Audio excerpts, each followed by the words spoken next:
viewing is on Thursday for Reverend Butts. Is at Abyssinian. That the viewing is Thursday at 9 a.m. to 7 p.m.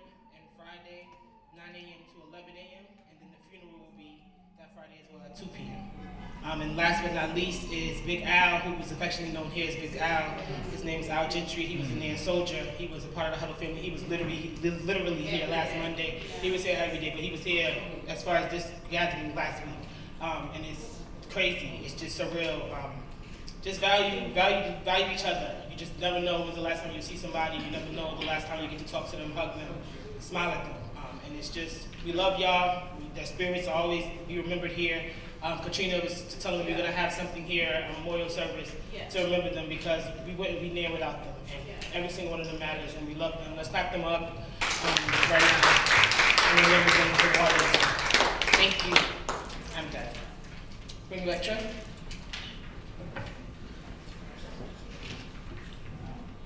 Thank you so much for the updates. So next up, Black History Fact. And I'm going to call up our little brother, Kaylee. Yeah. And also we have Rosie up here. Rosie. I'm too short to even. I'm not tall enough. It's okay.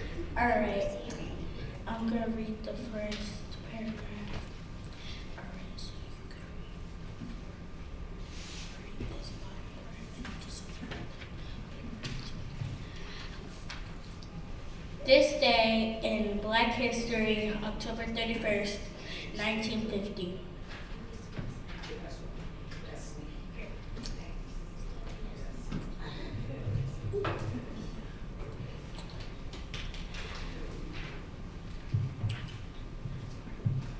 Earl Lloyd became the first African American to play in the NBA and in an NBA game on October 31st, 1950. Having recently drafted by the Washington Capitals in the 9th round, Earl Lloyd became the first African American athlete to play in the National Basketball Association.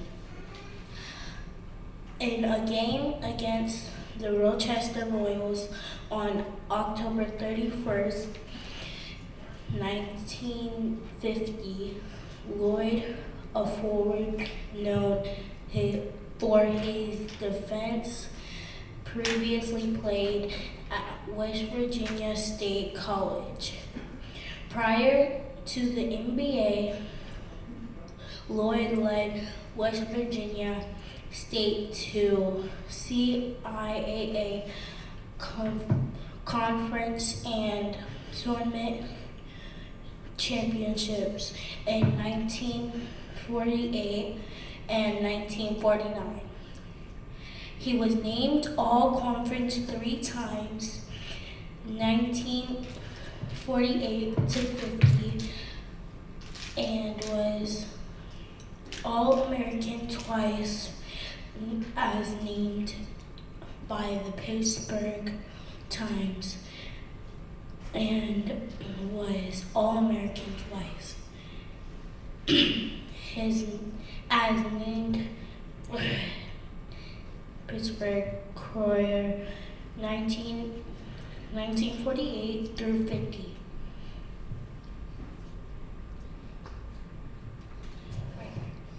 Lloyd coached in the.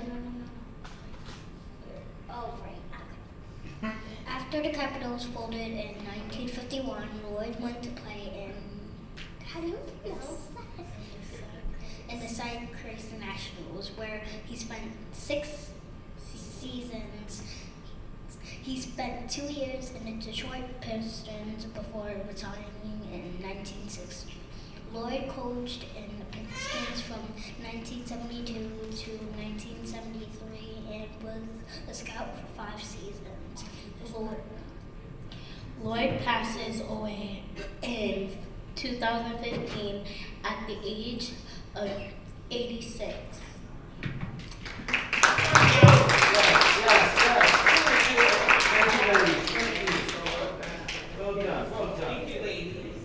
you so much, ladies. Let's give them one more round of applause.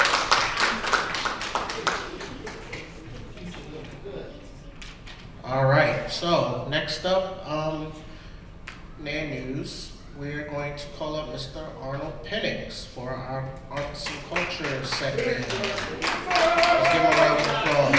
No justice! No peace! No justice! No peace! No justice! No peace! No justice! No peace! What do we want? Justice! What do we want? Justice! What do we want? Justice! When do we want it? Now! When do we want it? Now! When do we want it? Now! When do we want it? Now! Look, face everybody out there. Fist bump. I'm policing you. Fist bump the person next to you and tell them you love them. Okay, all right. Y'all spread out. Show your costume. Show your costume. Spread out. Stay right there. Stay right there. Wait for that president. You go down in the middle. Go down, straight down. No, I'm saying y'all separate. Face out. Okay now. Move over so you can be seen. Okay, look at the little. Come on up here. The little will go down first. Go down front. Go down front. Go down the middle. I'm staging you now. Come down. Okay, you can stand right here. Okay, stand right here. Now strike a pose. The audience is out that way. Look out that way. Strike a pose. Freeze. Okay. Now these are our babies, and a phrase was just coined right here by Derek Ferguson. Happy Hallelujah. Instead of Happy Halloween, we're gonna say Happy Hallelujah, and I'm gonna have everybody one at a time before we watch our clip say that because I love it. So I'm gonna come right here and say. What you're dressed as, and you're going to tell us who you are, and what you're dressed as, and you're going to say, the lesson you're going to say is Happy Hallelujah, okay? Okay, what's your name, soldier? I'm Kaylee Snipe. And what are you dressed as tonight? The Bride of Chucky. What? The Bride of Chucky. The Bride of Chucky. That's the Bride of Chucky, y'all. So you're going to say, freeze! I'm going to say, freeze. I want to freeze. Freeze in your pose until I come to you. Okay, Bride of Chucky, we're going to, instead of saying Happy Halloween, we're going to say happy because it's the house of justice. We're going to say Happy Hallelujah. I'm the Bride of Chucky, Happy Hallelujah. Okay, you got your lines? 1, 2, 3. Happy Hallelujah. I'm the Bride of Chucky. Happy Hallelujah. Give a big cheer, round of applause, everybody. Okay, so we're going to come here. You stay right there. You got to stay right there. Move right there, move over, and freeze. Okay, everybody's supposed to be free. Don't be moving, swinging. Give me a pose. Okay, you are... I'm Chaplain Jade Whitehead. Yes. Chaplain Jade Whitehead, you know about Hallelujah, and you know about all that, so who are you? Amen, go right there. I am Emmy-nominated Reverend Kennedy. She dressed up as Reverend Kennedy. So you got, and you say the happy what? Happy Hallelujah. Happy Hallelujah, give me a big round of applause. Okay, and you freeze. See, look how you face out there so they can see your pretty face. Okay. Who are you? I'm a witch. You a witch. All right, so you know the lines. You say your name and who you are and Happy Hallelujah. Okay, 1, 2, 3, go. Who are you? Alyssa Snipes. And what are you? A witch. And happy what? Happy Hallelujah. Okay, you put throw your hands up. Happy Hallelujah. Happy Hallelujah. All right, witch. Okay, and here's our little princess down here. And who are you? You know the lines. Who are you and who are you portraying and Happy Hallelujah? I am Rosamund. I'm Candy Corn Witch. Happy Hallelujah. Happy Hallelujah! Okay, so y'all sit down now. You can sit down. We're going to watch a clip of Malcolm Jamal Warner. You know, I used to work with Malcolm Jamal Warner when I was working on the Cosby Show. And Malcolm has a clip that you kids need to see. So are we ready to play it? Roll up. Thank you, Dan. Your artivism segment has just begun. All right. And you know, like Malcolm, he was always, he was on Saturday Night Live, and I was there with him, and when Spike did Do the Right Thing, She Gotta Have It, I think the film was She Gotta Have It, and Malcolm was hosting Saturday Night Live, that's how I met him, and then of course, you're going every Thursday to Brooklyn, to the Cosby Show, to learn my trade as a writer, and comedy writer, sketch writer, television writer, and definitely we want to thank you. Go, hit it. I'm stalling.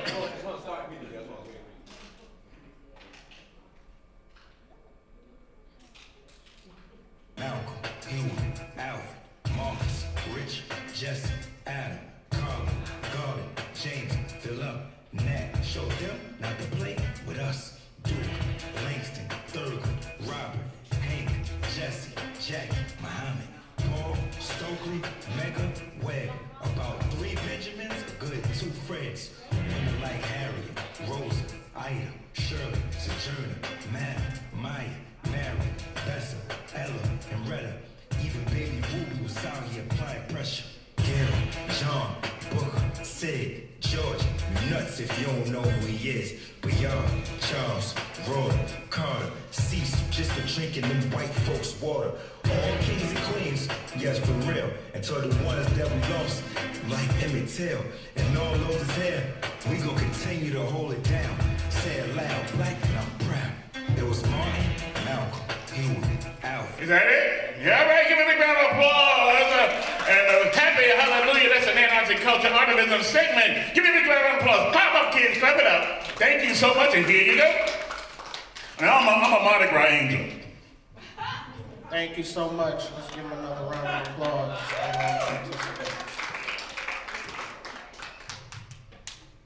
All right, next up, membership and text alerts. Is everybody an updated member for the year of 2022? Yeah. Awesome, that's good. Good participation. So, if you have not renewed your membership, this applies to you as well as those who are not members. The best way to stay informed and into action is to become a member of NAN. Stay informed about NAN events close to where you live. Text Justice followed by your state to 59769. Again, that's Justice followed by your state to 59769.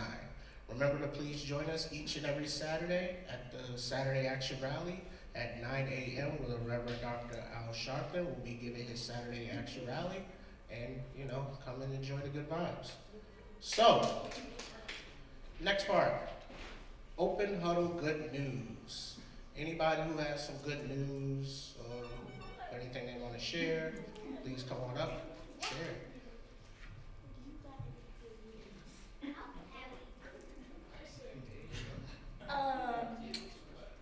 So today was a good day, pretty good.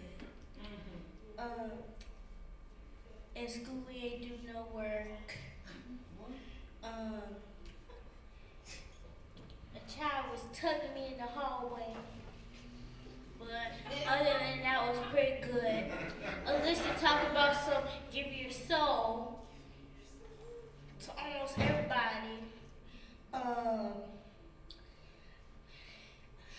Had a lot of candy. I'm feeling good.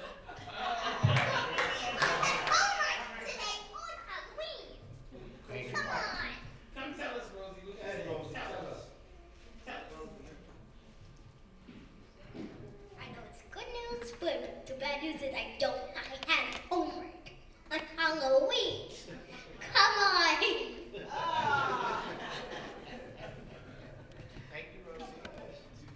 Hi, good day, everybody. God bless everybody. I'm so glad we're here together. I am celebrating this Hallelujah Day, Shirley Chisholm. And it's because I know how important our participation in this democratic system is necessary. So my good news is I early voted yesterday. And it was just so easy. When one votes for democracy, there's one straight line that represents that. All right, God bless y'all. Thank you.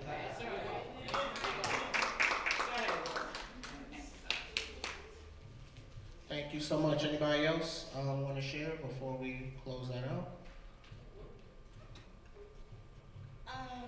So today in music class, I played a song and my music teacher told us that it's gonna be an upcoming concert for the school, and I don't know, because almost everybody in the school is gonna be there, and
them to each class that's in second grade on the floor at NAM. So yeah, that's kind of good news for everybody in the classes. Oh yeah. Also, we have like pre-kindergartners and third graders downstairs. They came upstairs with a whole parade and we was giving them candy. And this one little girl just said, "I like your hair." And then I said, "Thank you." And then she gave me some candy. Alright, thank y'all. Y'all had a very busy week. Let's get a round of applause. Hope that candy don't keep y'all up all night. God bless y'all. Alright. In a more serious note, before we get into the Did You Knows and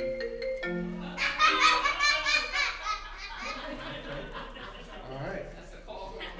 Yes it is. So before we get into the Did You Knows, just to give you an update, Ashley forwarded this over to me in regards to Sister Barbara Johnson. That was Barbara Johnson's arrangement. So this Thursday, there's going to be a viewing from 9 to 10 a.m. and the funeral will be from 10 to 3 at Canaan Baptist Church.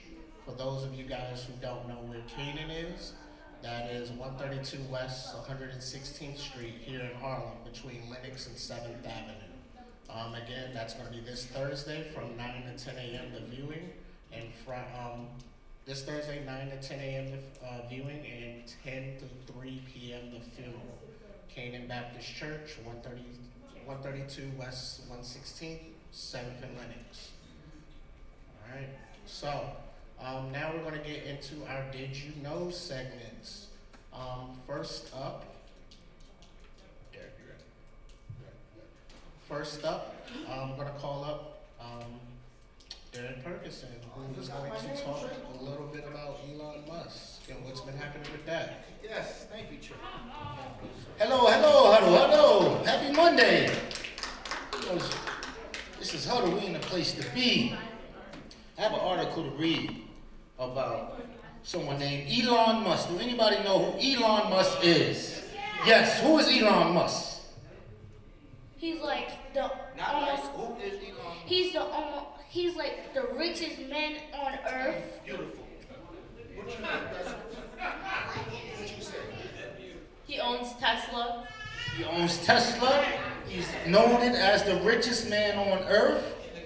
And I need to go into a little something before I get into his article, real quick. Elon Musk was born in 1971, same year I was born. He was estimated in October 27, a couple of days ago, 2022, of $210 billion. Now, how did he get his wealth? I just wanted to show y'all or share with y'all how he get his wealth. Do anybody know where was he born? This is going to shock many of you. Anybody? He was born in South Africa. That's right. Pretoria, South Africa. Do anybody know how many children he has? Anybody? Take a guess. Give me a number. How many kids Elon Musk has? 3. What'd you say? 5. 5. What'd you say? More than Nick Cannon. What'd you say? 10. You said 0. She said 3. What'd you say? It's probably even number like 10. She got it! Give it up for 10. Elon Musk has 10 kids. He had a pair of twins and then a pair of triplets with his first wife and so on and so forth. But I wanted to share how he made his money. At 17, he acquired his citizenship through Canada. Think about it.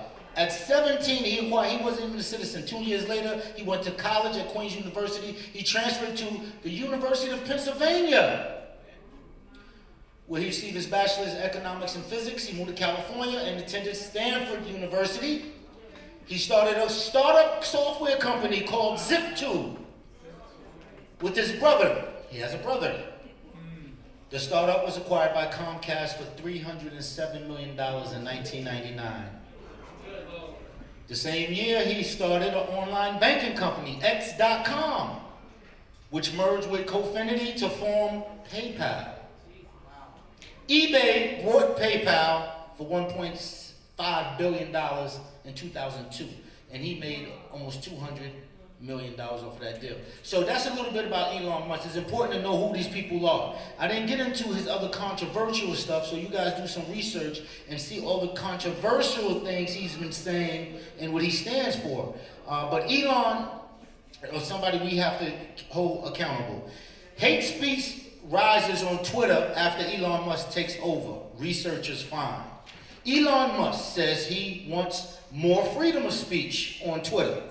He's instead getting its evil nemesis, hate speech. People posting racist content has significantly increased since he took over last week, and he fired the social media giant's top executives. The network Contagion Research Institute analyzes social media content.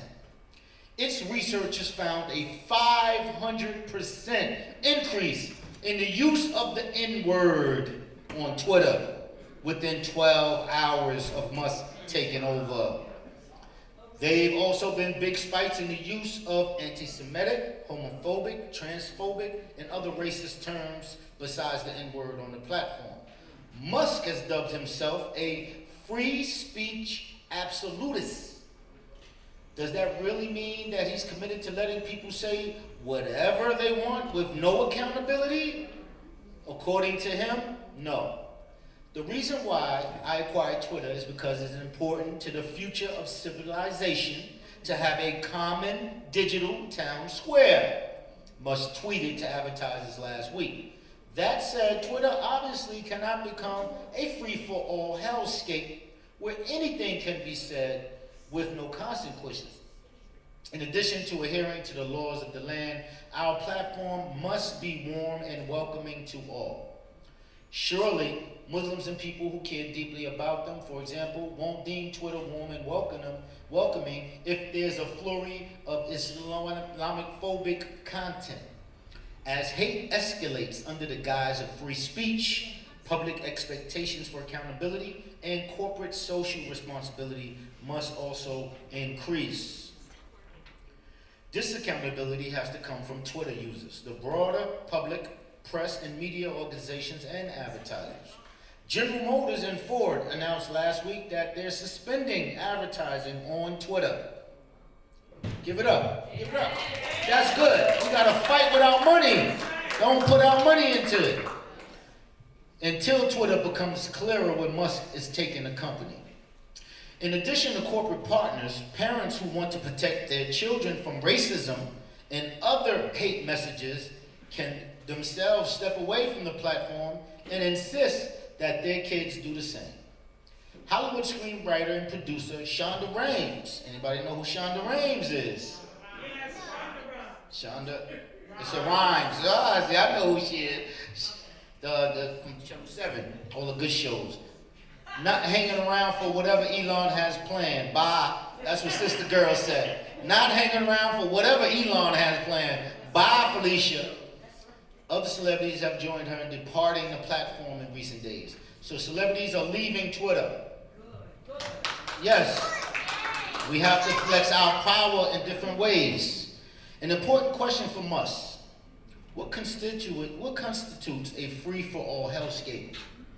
One single word tweet showing a single racial slur in all capital letters was retweeted more than 700 times and liked more than 5,000 times. The Washington Post reports. Is that a hellscape? Or is wider dissemination and harm required before meeting Musk's unspecified hellscape threshold? In response to data about the N-word surge, NBA megastar LeBron James tweeted, "I hope Musk and his people take this very seriously because this is scary AF. So many unfit people saying hate speech is free speech." James also acknowledged in the tweet that he neither knows Musk nor cares who runs the social media platform. He's obviously more concerned about the dangerous effects of unchecked hate speech. Twitter's board accepted Musk's $44 billion offer 6 months ago. Whew. Whew. Gotta take a breath when you say them type of number. 40, that's a real number right there. It's worth noting that the company's hateful conduct policy hasn't drastically changed, if at all, during that time frame. Certainly not since Musk officially assumed ownership last week. The policy explicitly states the following: we prohibit targeting others with repeated slurs, tropes, or other content that intends to dehumanize, degrade, or reinforce negative or harmful stereotypes about a protected category. We also prohibit the dehumanization of a group of people based on their religion, caste, age, disability, serious disease, national origin, race, ethnicity, gender identity, or sexual orientation. In some cases, such as, but not limited to, severe repetitive usage of slurs, epithets, or racist, sexist tropes where the primary intent is to harness or intimidate others, we may require tweet removal. Musk and Twitter executive must consistently enforce its existing hateful conduct policy. As hate speech increases, the company should also determine necessary policy revisions and create more severe consequences, for instance, longer account suspensions and disbanding hate networks. Instead of canceling and permanently banning users who violate this policy, Twitter might consider requiring them to complete a series of online learning modules on hate speech and hateful conduct. After completing the mandatory modules, those violators also should be required to agree to a new, more stringent set of terms that explicitly lay out final chance penalties for future infractions.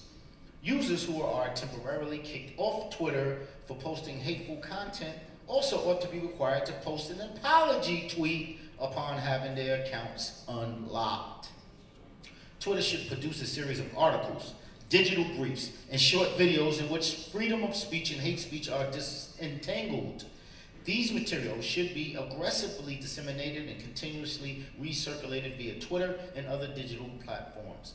In addition, the company certainly has enough money and influence to convene, or at the very least sponsor, an annual international summit and a series of community forums across America on hate speech that gets live streamed via Twitter.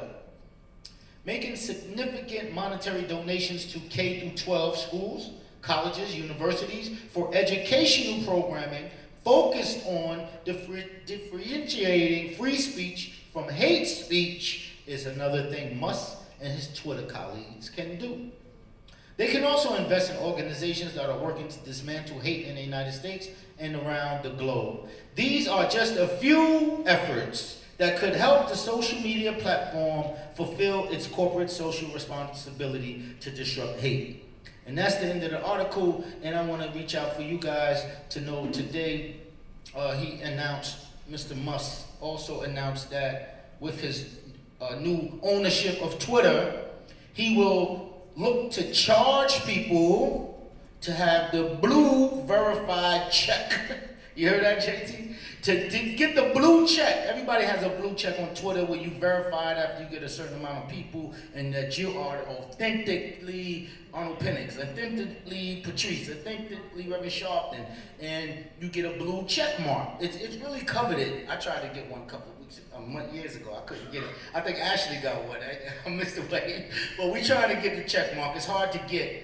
So now he's going to offer people to pay for it to get a blue check mark. So now you don't have to be authentic. You just got to have money to have the blue check mark. So it could be a lot of more things going on. People under the guise. You have a lot of NBA players under the guise of different identities. They're tweeting things out and things of this nature. So this is something we have to stay attention to.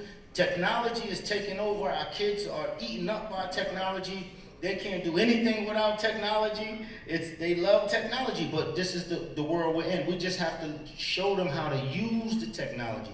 Now, they had a lot of great ideas here about Elon doing forums and putting money in the community. They also need to have, for children in school, just school during school hours, a blackout on their Instagram, on TikTok, and on Twitter. The kids in school, K through 12, they should have a blackout on their social media for school hours, 9 to 3 or whatever. Kids do not need to be in school posting and doing this stuff. Block it out. We have the technology to block it out, and we want to hear some more people. So what do you say, little Rosie? Come on up here and tell us something. Yeah, get your little stool and everything. She comfortable a little bit. Come on, Rosie. Here you go. What you say, Rosie? What do you feel about Elon Musk and his hate speech and Twitter? Tell us something.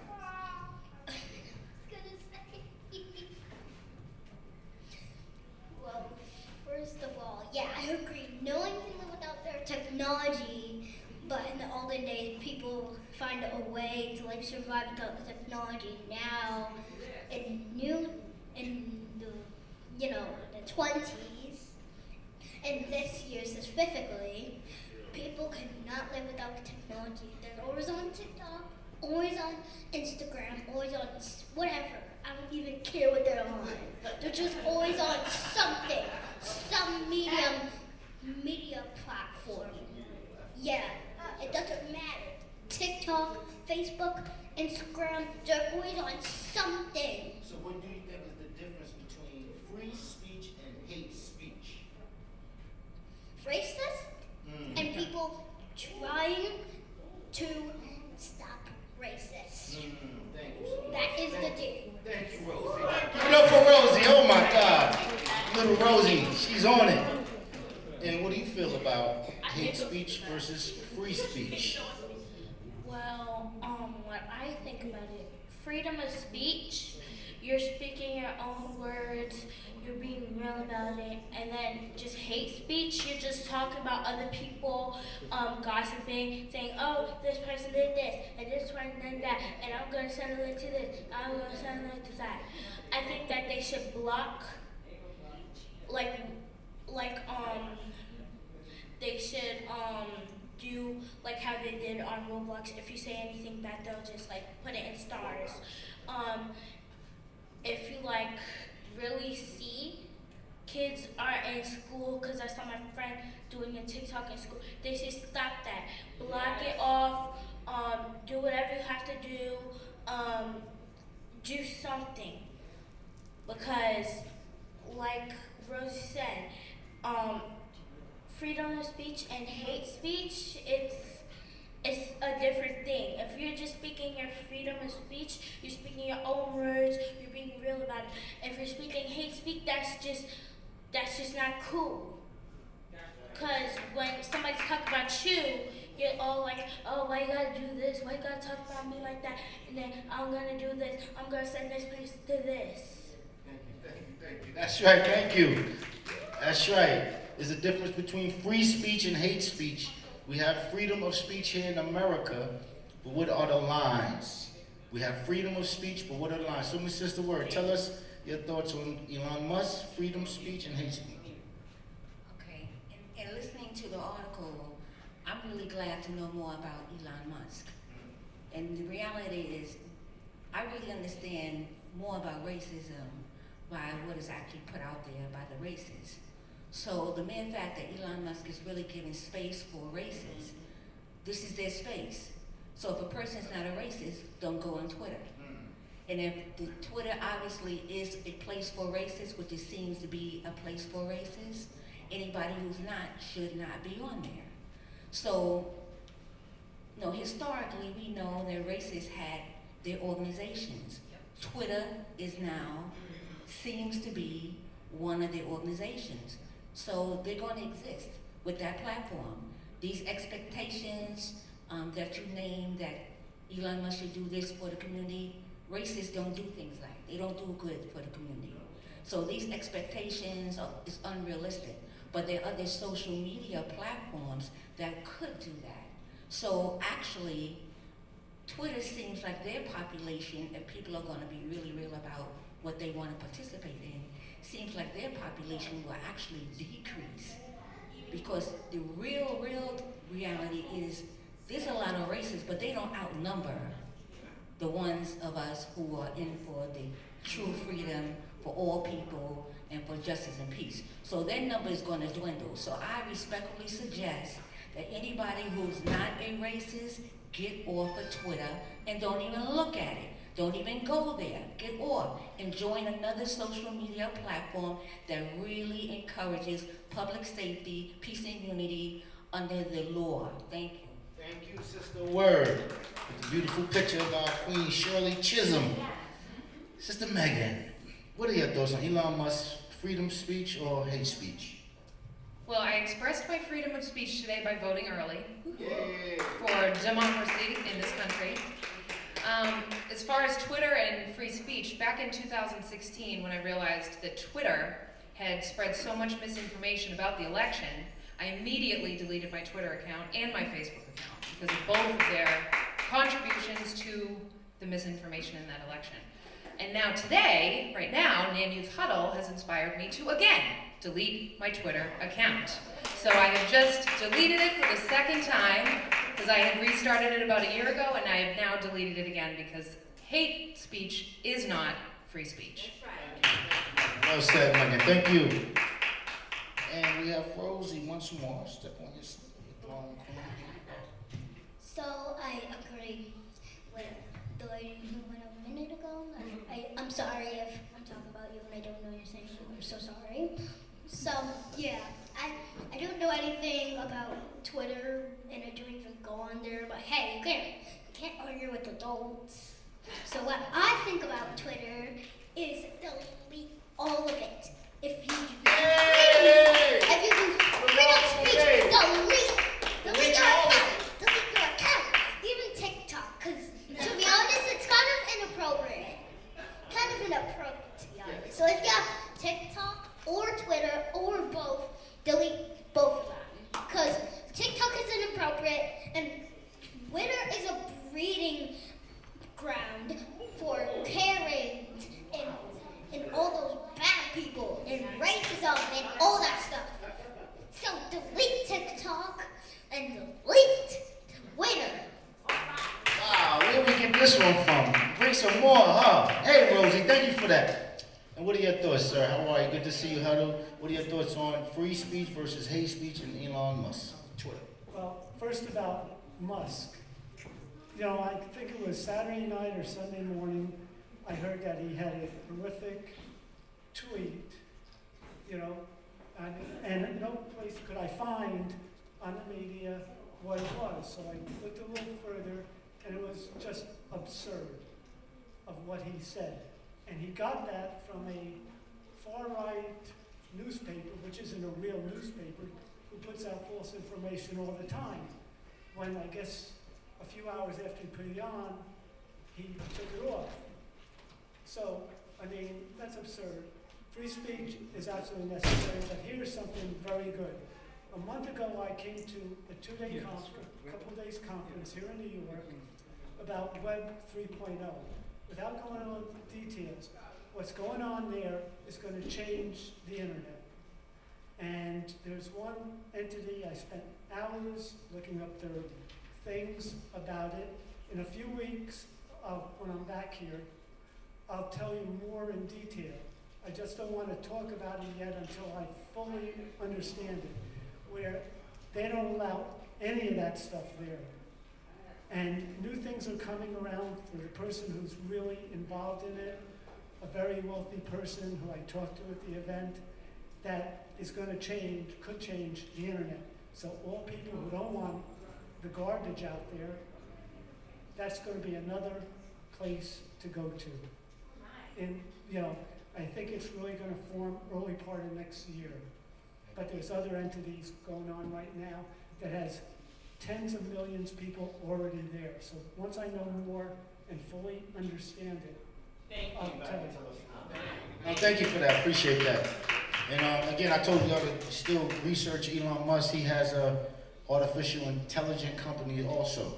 So he has that as well. So Maurice, how are you? What's your thoughts on Elon Musk, Twitter, free speech versus hate speech? So ever since Elon purchased Twitter, the hate speech, not just amongst blacks, but also Jews, has gone up 500%.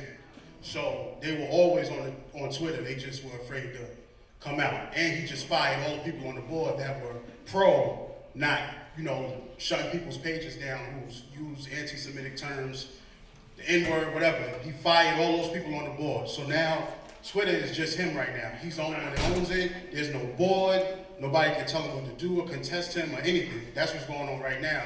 Now, with Twitter, it's different from Instagram because it's more of a opinion sharing platform. Yes, you can post media, yes, you can post pictures, but Twitter was initially meant 140 characters, type your thoughts. Now, it's more than 140 characters. You can type as long as you want. Now, the most racist people on there, whether not just against blacks, but Jews or whoever, gays, lesbians, whoever, they can speak freely. They feel like they have a platform to speak freely. Only thing is now that they don't have to worry about their account being stolen, being snatched forever. There's people that are getting their accounts back. He said that's the first thing. He hasn't even done nothing yet. But one of the first things he's going to do is give all the people who have suspended accounts, racists included, everybody's getting their account back.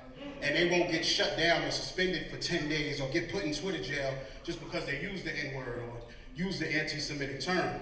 So just my thing is, we know the blueprint now. We have a lot of black people who are great in tech. We don't need Twitter. We can create our own Twitter. We create our own guidelines. We don't need Twitter. We don't need Instagram. We don't need Snapchat, TikTok, Facebook. We can create all our own social media platforms. And they're doing a lot of things with Instagram right now, especially with people of color who are like civil rights activists or motivational speakers. Like they're messing with the algorithm. So if you post something today, people may not see your post until 48 hours from now. They want people to start making videos and doing reels. Even though you get paid for doing reels and videos and stuff right now, everybody is not prone to shooting videos of themselves. They'd rather just post a picture or type something. They want people to shoot more videos and more reels. They don't want people posting opinionated things, and if you're not paying for that or putting money in their pocket, they will stall your posts for 24 to 48 hours, and then you got people liking your post 2 days later for something you post last Friday. So there's a lot of stuff going on. You just gotta really stick with the algorithm. Algorithm, another conversation on how they push who they want you to see up front. Anaya A, welcome. What are your thoughts on free speech, hate speech, and Twitter and Elon Musk? Thank you, Derek. Good evening. My thoughts, at first I was so upset, I didn't even want to come up here because I was going to say something inappropriate. However, I will say that just like when Trump ran and we figured out all the racist people out there, I think this is good for us to know who's really feeling what about us, right? Because we could get mad and we could be upset all we want. However, if we don't know who the racists are or those that really hate us, I think there's a quote that states that, like, show me who your friends are and I'll show you where you're going or something of the sort, right? But I think it's the same as where, there's hatred in somebody and you don't know that they're a snake. Prime example, there's a snake coming down the street and the snake cries out, help me, right? Literally, you go and help that snake turns around and bites you later, and then you literally are like, snake, why did you bite me? You knew I was a snake. If we know who these people are, we can stay away from them, right? So, in essence, Elon is never gonna go anywhere. Trump is not going anywhere. Another thing, we have to be very careful, and maybe now we should man up even more, because y'all know he's coming back for 2024. No, he's not. But he is. Oh, no. I'm not going to start it now, but just be aware that this is one of those things that we have to acknowledge. It might start a riot, but I want you guys to be very keen on knowing this is why this is happening and why he's allowed back in his spaces, because he's rallying up the troops. We can say, no, he's not all we want to, but the truth is real. It's happening, and they're manning up as we speak. God bless you. Thank you, Anaya. And that was our segment on Elon Musk and Twitter, and you're back to Trayvon. Good job, Thank you.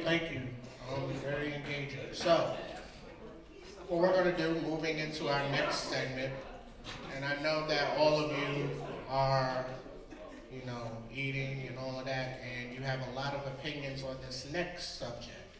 However, we're going to limit it to 3 people. Y'all got to get home tonight. These kids got to get home tonight. Y'all have stuff to do. I have things to do. So, next segment is going to be Patrice Perry. We're going to talk about Kanye West. 3 people. 3. Every day is news with Kanye. Come on now. Thank you, Trey. Good evening, Huddle family. Kanye West continues to attack George Floyd's family amid a weekend full of hateful social media posts. Kanye West had another eventful weekend, and like everything he does nowadays, it was all bad. As previously reported by The Root, the Chicago native started the weekend by trying to issue an apology to George Floyd's family on Friday, telling paparazzi, "When I see that video as a black man, it hurts my feelings. And I know that police do attack, and that America is genuinely racist. And I understand that when you say Black Lives Matter, the idea of it made us feel good together as a people." However, he couldn't just stop there. He had to keep going and once again make himself the victim. West continued, "Nowadays, there were some things where money went in order to push us to the Democratic vote. So when I questioned the death of George Floyd, it hurt my people. I want to apologize because God has showed me by what Adidas is doing, by what the media is doing. I know what it feels like to have a knee on my neck right now." This so-called apology comes after the Flashing Lights artist appeared on Drink Champ podcast and claimed that George Floyd died of fentanyl overdose. Floyd died of cardiac arrest as a Minnesota police officer, Derek Chauvin, kneeled on his neck while he was handcuffed. Because we all saw this insult is insulting to the family and all the people around the world who protested police brutality in the wake of his murder. And because there seems to be no low for him lately, on Sunday, the power rapper took to Instagram to respond to CEO Ari Emanuel with an anti-Semitic rant where he accused Emanuel of trying to destroy him, writing, "You tried to bankrupt Adidas and me at the same time. You tried to destroy my life after all the money I've made for the business people." The All Falls Down artist continued to similarly use the words business in place of Jewish throughout the post. After everything he's said and done, does Kanye think he's being clever and won't figure out what that means? As if his words weren't bad enough, another troubling part of this message is his use of the post-lynching photo of Emmett Till, while also writing, "This is what modern post-social media, #Black Mirror warfare looks like. Economic lynching, digital lynching, bankrupting my social credit score. Is superstar multimillionaire Grammy-winning artist Kanye West trying to compare the consequences he suffered for his words to the brutal torture and the murder of black children in 1950s in Mississippi? West's actions are clearly influenced by well-documented mental health challenges. But this is egregious even for him. However, I suppose once you start hanging out with Candace Owens and Tucker Carlson, you don't really care anymore. As bad as this all is, the Good Life rapper is probably not done with hateful words, as his Twitter account was recently reinstated. According to NBC News, Elon Musk, the new owner of the social media platform, told one user who questioned him about the musician's reinstatement, Ye's account was restored by Twitter before the acquisition. Amidst all of the ugliness, there was a small piece on Saturday Night Live, which they made fun of Yeezy's designs, public removal from Skechers. Frankly, there aren't really words left for how disappointing Kanye has become. But the upsetting part in all of this is that until he decides to get help, his behavior will only get worse. His professional life has already replaced a place and it can't come back from. So he needs to stop now and worry about his personal life and relationships. So, gotta take all of that in, right? Young black man, successful. What do you think? Should we even try to reach out and someone help Kanye? Or should we just let him continue to rant? Is mental health considered to be in Kanye West's name? I need 3 people to come in and tell me their thoughts about Kanye West.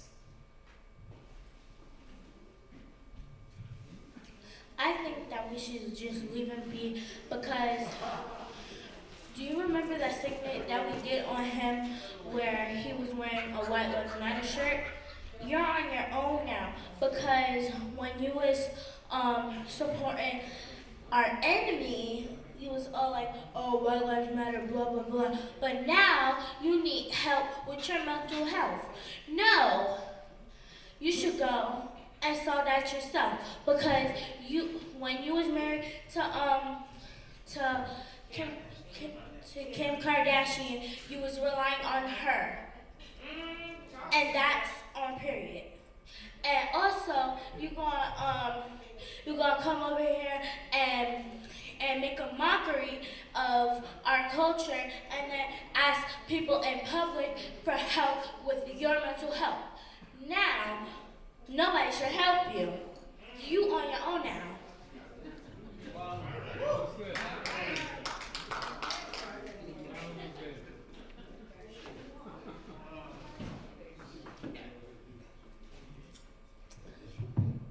First of all, don't play the victim. The people you're bothering are the victims here, Kanye.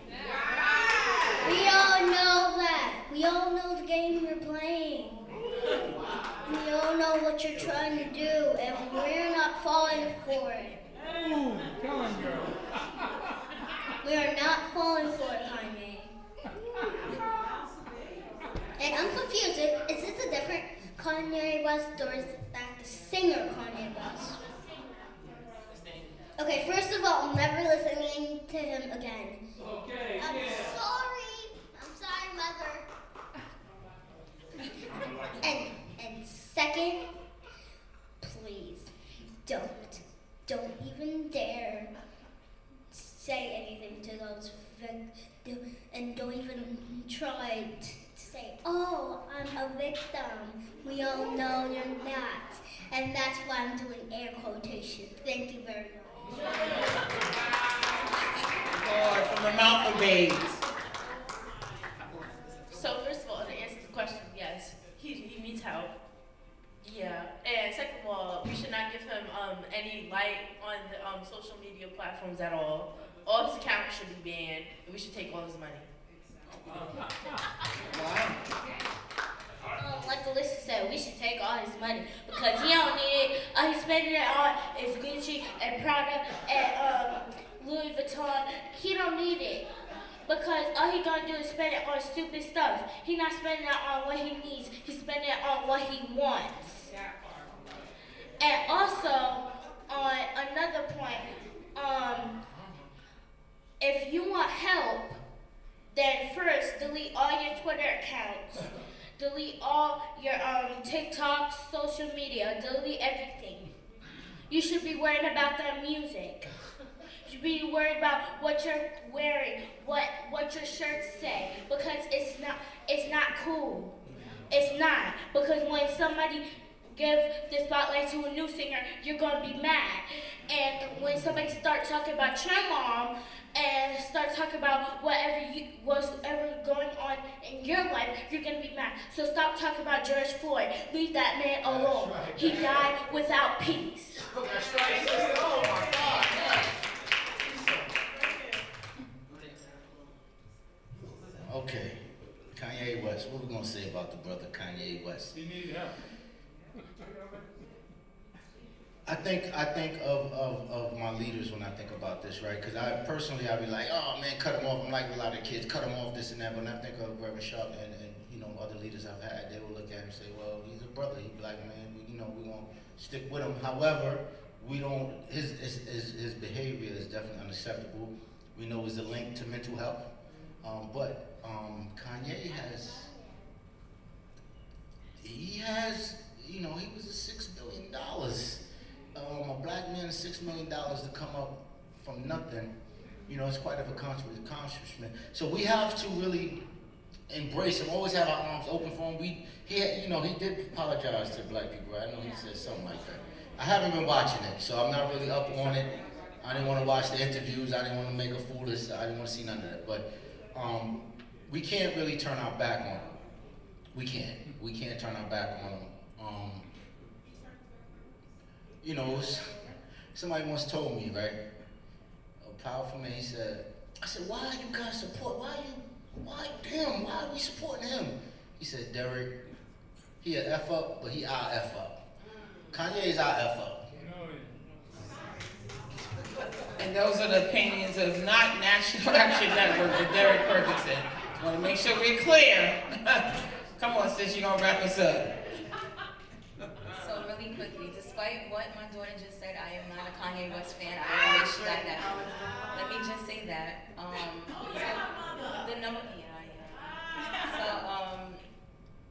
The first thing I want to say is that I wouldn't condone his behavior, right? But obviously this man is suffering from a mental illness, mental crises. We don't know what's going on in his life, despite what they've been saying on media, right? So all we know is about a divorce, all of these children, him losing his mom, maybe losing some. If any of us have lost our moms, we'll probably go crazy. The issue is that he's going through it in the public eye, so we have to really show him some compassion. And so what, I don't know his name, the brother, what he just said. Not so much that he's our F up, but I wish that we could all just reach our arms out and help this man, because maybe his #1 support system, which was his mom, she's no longer here. That's it. And he has a broken family, and he has this. So while I won't condone his actions, I do think that us as a whole, we should probably embrace this man. Albeit he's wilding, the guy's wilding, but we should probably uplift him in this moment. And I just want to say this really quickly to wrap it up. Thank you for every one of your opinions. But also, you know, Derek said something about his apology, we'll accept it. Apologies are great, but change behavior is much better. So we need to make sure that his behavior is changed. And I guess it took for him to lose everything within a couple of hours to realize that they really don't care about him either. So, I mean, continue to keep him in prayer. He is our black brother, and we don't want him to do anything crazy, but we also don't want him to continue to be on a rant. One of these doctors out here, y'all know, one of y'all need to reach out to Kanye, because obviously he needs help and he's crying out for it. And I don't want him to hurt anybody or hurt himself because no one actually reached out to him. So that wraps up my Did You Know, and thank you. Thank you so much. All right, thank you guys for sharing.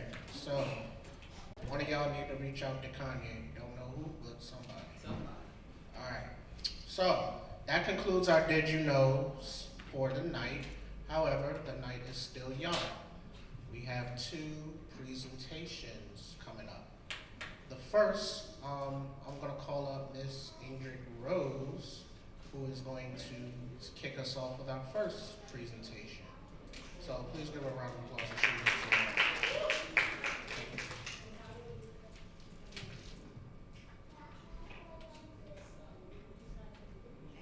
You're welcome.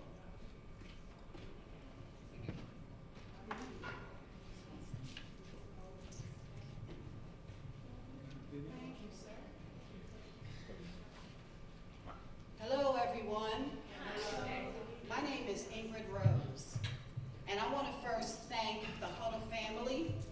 I want to thank Ashley and Dominique Sharpton and the Huddle family as well for giving me this awesome opportunity to come before you and present my program. My program is called the House of Fashion.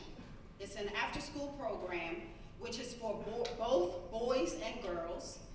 And we're going to be able to take our young children on a journey, a discovery, and an adventure. We're going to teach our children, because fashion basically is a lifestyle. We don't think about it, but fashion is in everything we do. From entertainment, from music, to sports, because have you seen some of the sports figures when they're not on the field? Some fine looking brothers. It's in religion and it's in politics. So fashion dictates everything that we do. We're also going to be spending time with self-care. And I placed this board up here because that's going to be like, I don't want to say a vision board, but it's going to be a daily board because it's going to depict a lot of what I want to bring home to our children. Knowing thyself is so important to know who you are. We're going to learn how to discover ourselves, motivate ourselves, pamper ourselves.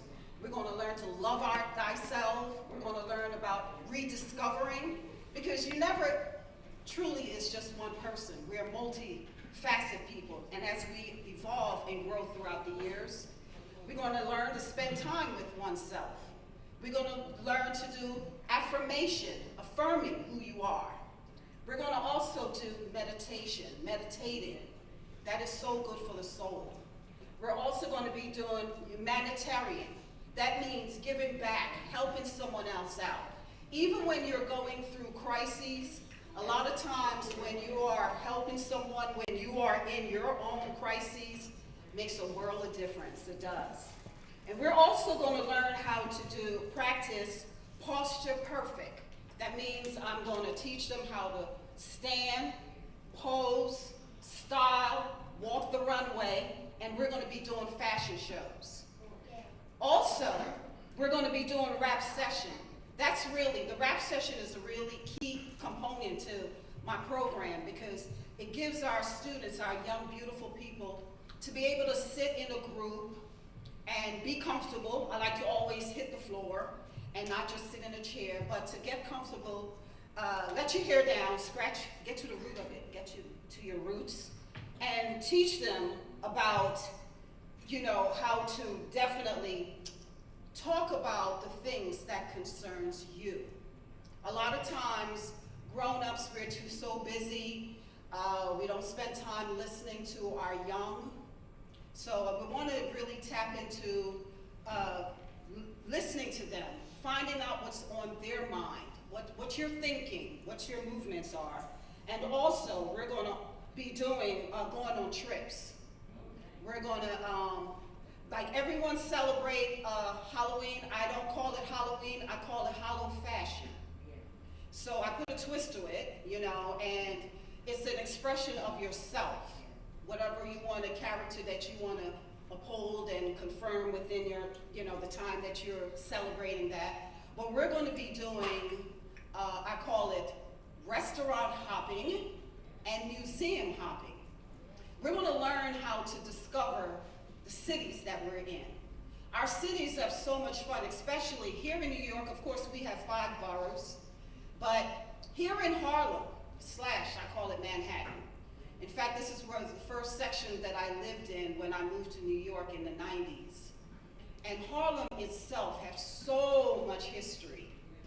So I want to dive in to all the fabulous, Rev usually talk about all the historians that walk the streets of Harlem, but really let it soak into our youth, the great body just Harlem holds within our race and our culture.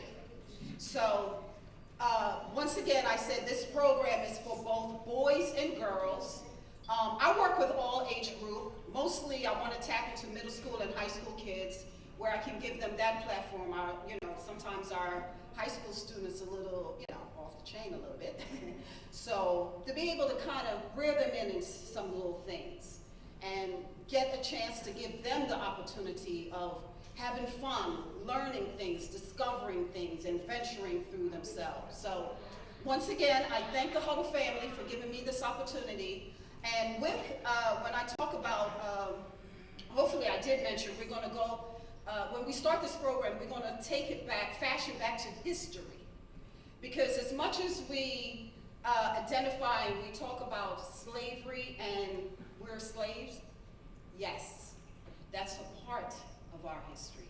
But that's not the beginning of our history. So I really want to take us back to the beginning, where we come from rich culture, where we come from money.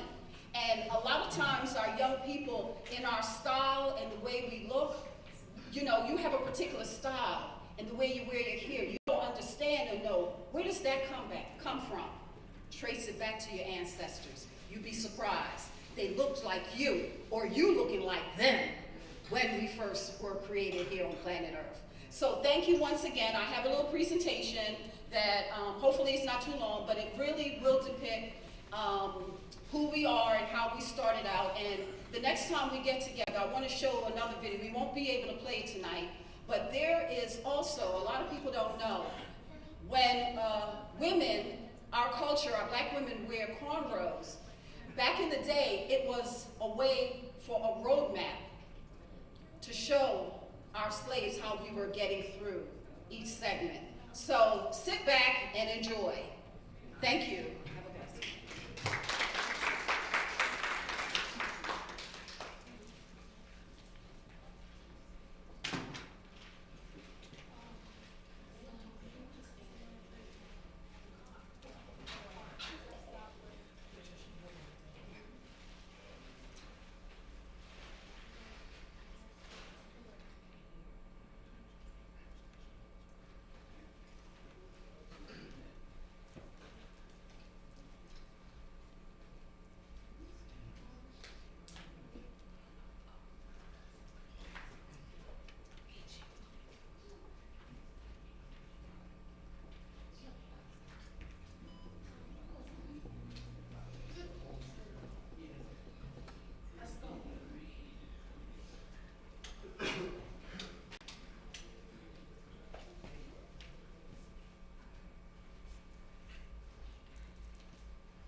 Hello and welcome to my channel. I'm Madison and today I am very excited to present to you the first episode in my new series, Fashion Archaeology. In this series, you will learn about the everyday fashion of different time periods throughout history. In today's episode, we will be delving deep into the past and uncovering the real fashion of ancient Egypt. Ancient Egyptians were very conscious and particular about cleanliness and their appearance. Lack of appropriate dress reflected on that person's character, and they were considered inferior.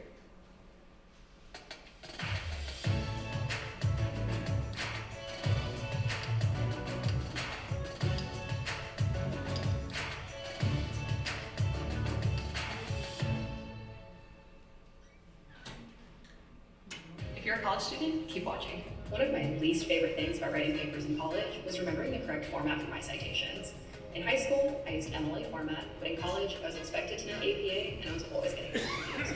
But it's important to get those right, because professors will grade you on small details like that. That's why I'm...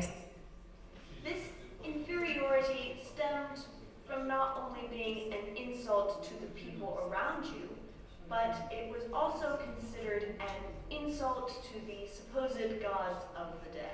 Since the beginning of time, clothing has been closely connected with social status, social standards, and self-expression.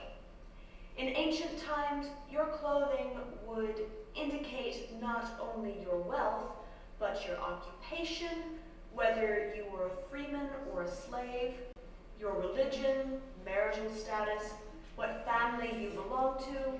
Basically, everything about you would be worn on your sleeve. The skill of weaving and cloth making were highly respected in Egyptian culture. In fact, in their mythology, there were quite a few supposed deities that were connected to fabrics, clothing, and weaving. This shows us how prominent and respected cloth was in Egyptian culture. While the societal rules of dress are fascinating, I found the lack of certain rules interesting as well. Ancient Egyptians were one of the first ancient cultures to view women as equals, and they were not very strict about gender-specific attire, especially in the lower classes.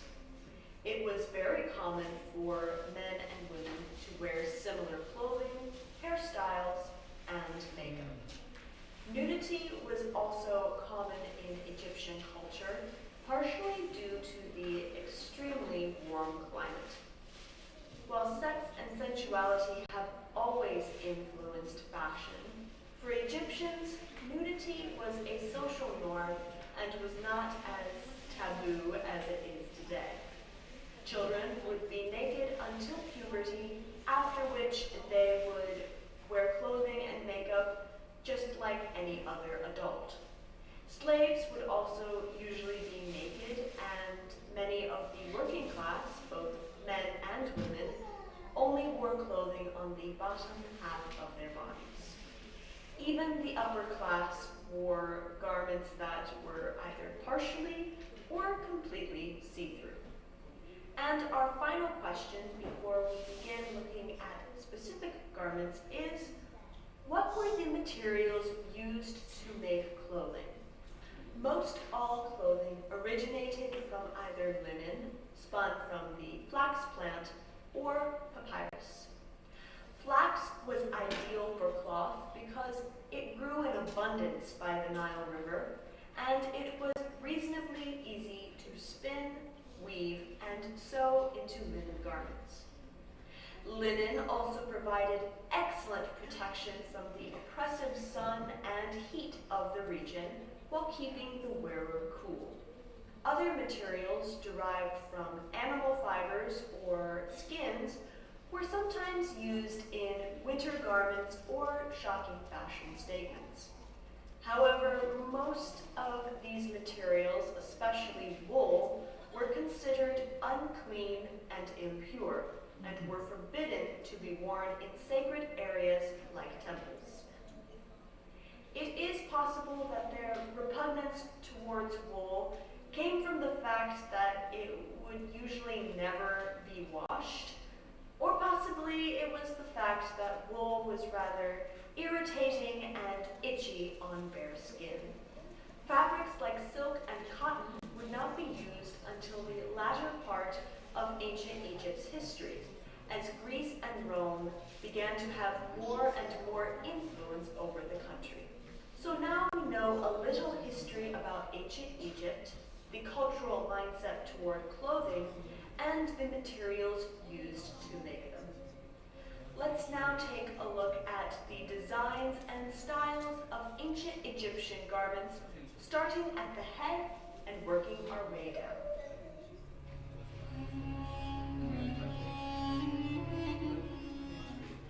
Most of the time, Egyptians would be completely shaven to keep clean, and priests would shave their whole body to show their purity and devotion. That's right, folks, shaving is not a new concept. People have been doing it for thousands of years. Most men, women, and children would be completely bald. Royal children would have a long section of hair called the side lock of youth, or Horus lock, which would be shaven off when they became an adult. Several tools could be used to maintain hygiene and to style their hair. These are ornately carved ivory hair combs and hair pins. They used sharp pieces of bronze to shave with, and to see their reflection, they used polished bronze mirrors. Wigs were used to replace natural hair, and were woven with a combination of human hair and plant fibers. Some would be woven with gold, or colored unique colors like red or dark blue. For special occasions, both men and women could adorn their wigs with headbands, beads, and top their wigs with a kefi.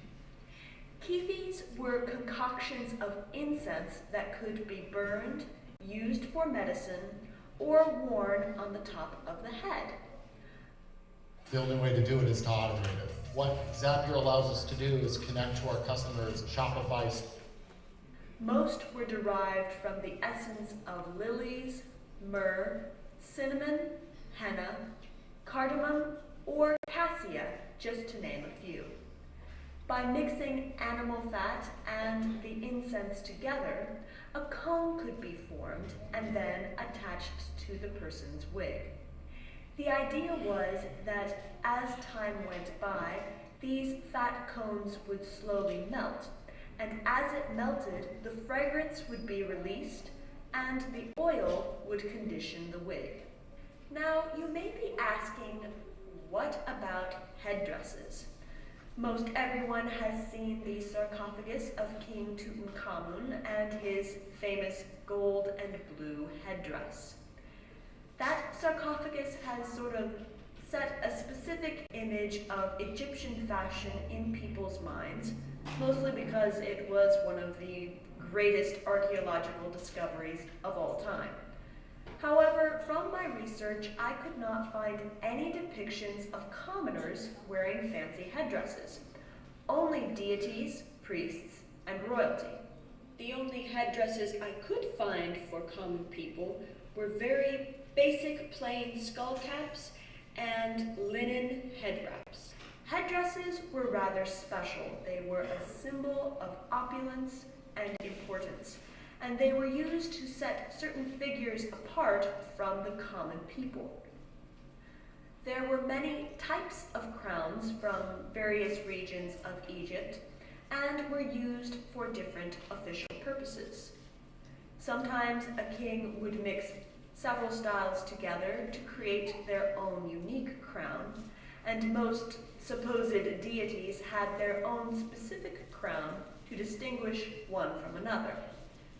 Some of the most important crowns were the Atef.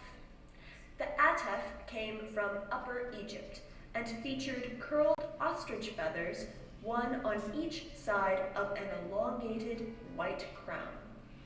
A symbol of the underworld, the feathers represented truth and justice, and the Atef was mostly used for religious ceremonies. The Deshret. The Deshret was a red crown from Lower Egypt that was woven like a basket with possibly reeds or flax. It symbolized the pharaoh's authority over Lower Egypt, which was considered a lawless land of disorder. A Deshret has never actually been found in archaeological digs. However, they were frequently depicted in reliefs and statues. The Hedjet.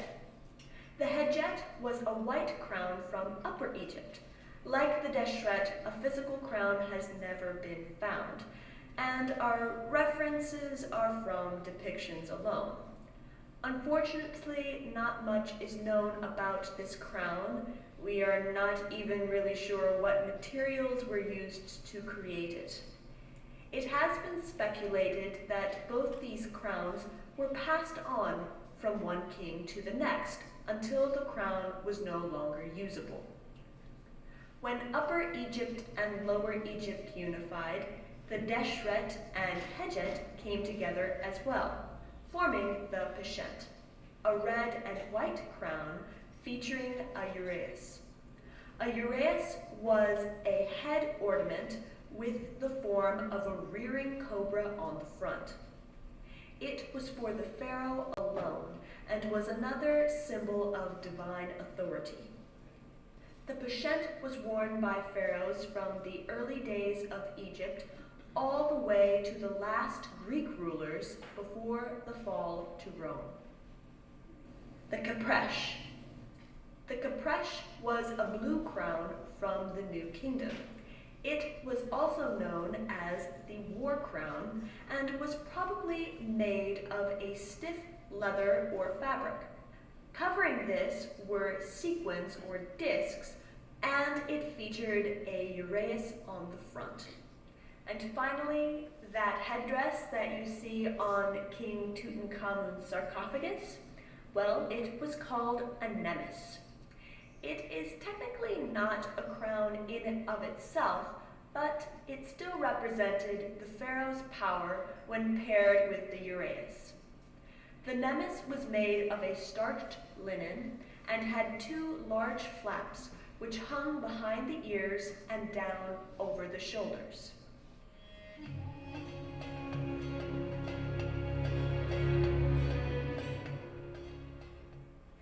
Everyone wore makeup in ancient Egypt. Unlike today, makeup was not just for cosmetic purposes.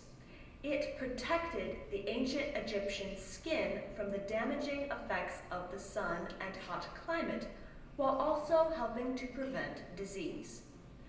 Coal, a mixture of ground galena, sulfur, and animal fat, was used as eyeliner. Coal was applied with either the fingers or with a stick made from wood or ivory. Blue, green, and gray powders from ground-up minerals were used as eyeshadows. Reds to color the face and lips were derived from red ochre. Henna could also be used to dye wigs, skin, and nails. Ancient Egyptian men did on occasion grow facial hair, mostly on their chins, and sometimes it would be braided with gold thread or dyed with henna. Over the years, facial hair would oscillate in and out of popularity. Metal false beards were also a thing, and they were pretty much an exclusive accessory for pharaohs, be they male or female.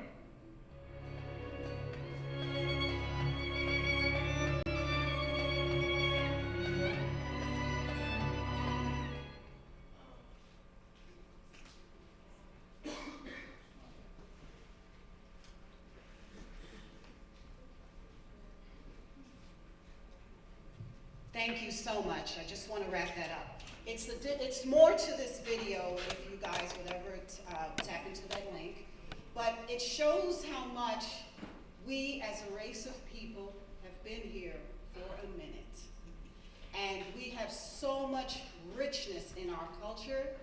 We have so much unique diversity. So when people talk about women nowadays wearing wigs, just tell them our ancestors did it. And it's part of who we are. Because we've never been the kind of people that you can just paint us with one painted brush. We are diverse, we are multifaceted, and we're multi-unique. And if you look at the diaspora of we as a people, you'll get to see that. So these are things that we're going to definitely go into with our children, and we're going to talk more about, and we're going to tap into in the House of Fashion. So I thank the Huddle family, once again, you beautiful people, for giving me this opportunity. And we're going to explore together. Thank you. Have a blessed week.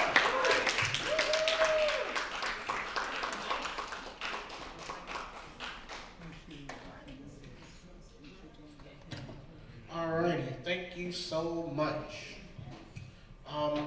We're going to audible a little bit here. A couple of things. So, I said that prior to that, it was going to be 2 presentations. Due to time, it's only going to be 1. I was supposed to be the second presentation, but you know, time. I want to make sure everybody gets home safe. It's Halloween. Yes, ma'am. I'm so sorry.